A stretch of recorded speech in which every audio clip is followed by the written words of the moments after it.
Buat teman-teman yang sedang melakukan diet fat loss, hati-hati ya, jangan sampai malah otot kita yang turun. Nah, saya Dr. Anis Tumawati, kali ini saya mau berbagi tips bagaimana supaya kita yang sedang melakukan diet fat loss itu jangan sampai kehilangan massa otot kita.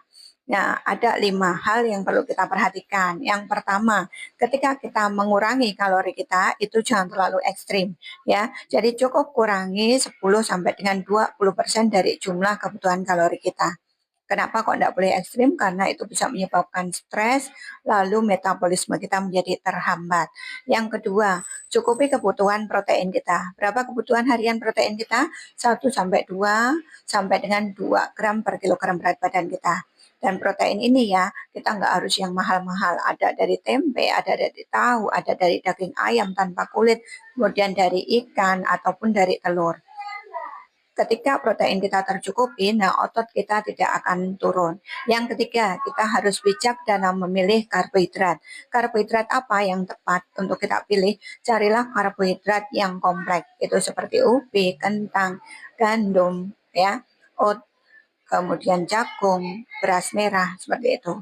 Yang keempat, kita harus senantiasa aktif bergerak. Nah, diet ini tidak akan ada manfaatnya kalau tidak kita imbangi dengan diet aktif bergerak. Kenapa?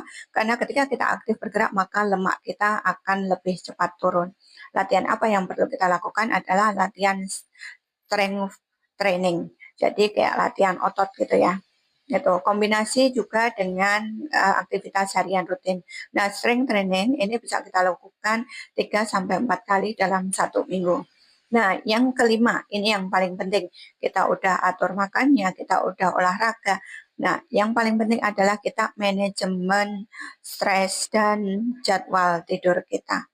Kenapa? Ketika kita kurang tidur atau kita stres, maka hormon kortisol kita akan naik dan itu akan meningkatkan lemak kita.